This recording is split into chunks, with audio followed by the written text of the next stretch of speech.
الحمد للہ وحدہ والصلاة والسلام علی من لا نبی بعد اعوذ باللہ من الشیطان الرجیم بسم اللہ الرحمن الرحیم ربنا آتنا فی الدنیا حسنة وفی الآخرة حسنة وقنا عذاب النار اللهم صل على محمد وعلى آل محمد كما صليت على إبراهيم وعلى آل إبراهيم إنك حميد مجيد اللهم بارك على محمد وعلى آل محمد كما باركت على إبراهيم وعلى آل إبراهيم إنك حميد مجيد میرے محترم بزرگوں عزیز ساتھیوں، آج 15 شعبان کی شب ہے جسے ہمارے یہاں عام طور پر شب برات کہا جاتا ہے۔ شب الگ چیز ہے، برات الگ چیز ہے۔ شب کے معنی رات کے آتے ہیں، برات کے معنی بری ہونا۔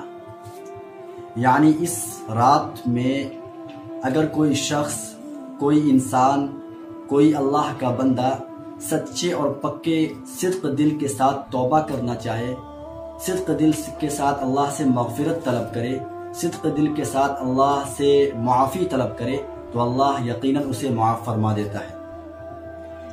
شب برات کے متعلق سے مختلف احادیث آئی ہیں۔ نبی کریم صلی اللہ تعالی علیہ وسلم کے تمام اقوال، تمام ارشادات کو جمع کرنے کے بعد ان سے 2 باتیں سمجھ میں آتی ہے۔ نمبر 1 قیام اللیل، نمبر 2 دن کا روزہ۔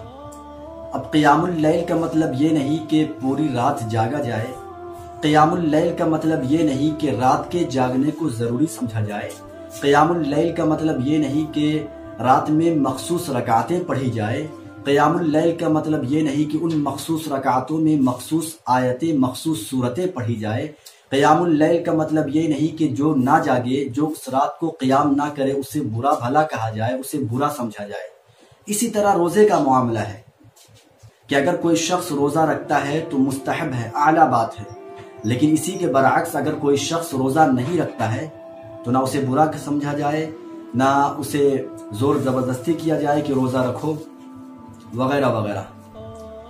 تو آپ حضرات سے درخواست یہ ہے کہ اس قابل قدر اور عظمت والی رات کو رسومات، خرافات اور لہو و لعب میں نہ لگائے، اللہ سے معافی طلب کرنے میں لگائے، اللہ سے معافی طلب کرے، اللہ سے معافی مانگے، ہمارے لیے بھی دعا کرے، خود اپنی ذات کے لیے دعا کرے، اپنے گھر والوں کے لیے دعا کرے، اپنے اہل و عیال کے لیے دعا کرے، بالخصوص ہمارے اس ملک کے لیے دعا کرے، کیونکہ ابھی طرح طرح کے حالات ہم پر آ رہے ہیں۔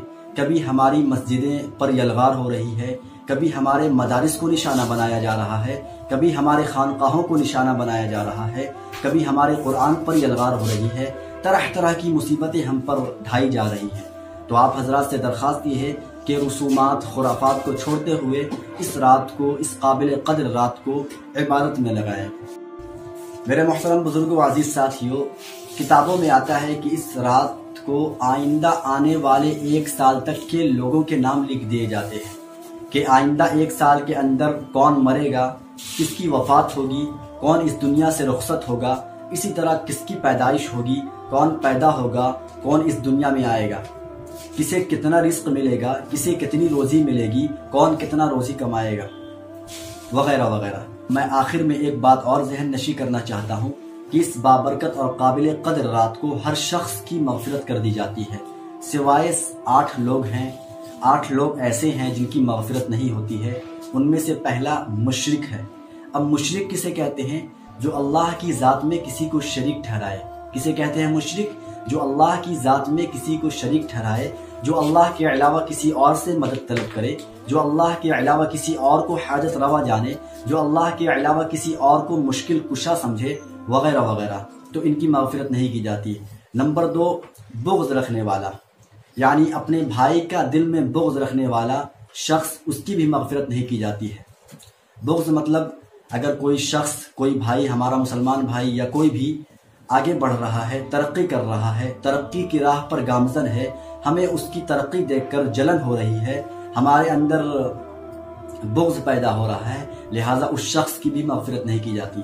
نمبر 3 پائجامہ ٹخنے سے نیچے پہننے والا، اب پائجامہ سے مراد صرف پائجامہ نہیں ہے بلکہ اس مقام پر پہننے جانے والی ہر چیز ہے، خواہ وہ ٹروزر کی شکل میں ہو، خواہ وہ جینس کی شکل میں ہو، خواہ لنگی کی شکل میں ہو، جتنی بھی چیزیں اس مقام پر پہنی جاتی ہے اور وہ جو شخص ٹخنے سے نیچے پہنتا ہے اس کی مغفرت نہیں کی جاتی۔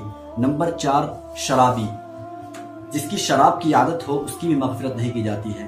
نمبر 5، قاتل، جو ناحق کسی کو قتل کر دے، جو ناحق کسی کا خون کر دے، اس کی بھی مغفرت نہیں کی جاتی ہے۔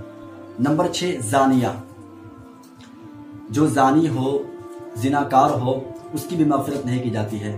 نمبر 7، والدین کا نافرمان، اب والدین کی نافرمانی جو شخص کرتا ہے، والدین کی بات نہیں مانتا ہے، والدین کے حکم کی خلاف ورزی کرتا ہے، اس کی بھی مغفرت نہیں کی جاتی ہے۔ نمبر 8، قطع تعلق کرنے والا، جو رشتے کو قطع کر دے، رشتے کو توڑ دے، اس کی بھی مغفرت نہیں کی جاتی ہے۔ ہاں البتہ اگر کوئی شخص اللہ کی رضا کے لیے یا دین کی خاطر کسی سے رشتہ قطع کرے، دین کے خاطر کسی سے رشتہ توڑے، تو اس کی مغفرت کر دی جاتی ہے کیونکہ وہ جائز طریقہ ہے۔ لیکن اسی کے برعکس اگر کوئی شخص دنیاوی معاملے میں کسی سے رشتہ قطع کرے، دنیاوی معاملہ میں کسی سے رشتہ توڑے، تو اس کی مغفرت نہیں کی جاتی ہے۔ تو ایسے 8 شخص تھے جن کی مغفرت نہیں کی جاتی ہے۔ تو ناظرین، یہ تھی ہماری مختصر سی باتیں۔ اللہ سے دعا کرے کہ اللہ ہمیں اور آپ کو کہنے اور سننے سے زیادہ عمل کی توفیق عنایت فرمائے، اور اس قابل قدر اور عظمت والی رات میں خوب سے خوب تر عبادت کرنے کی توفیق عنایت فرمائے۔ آمین۔ وآخر دعوانا ان الحمد للہ رب العالمین۔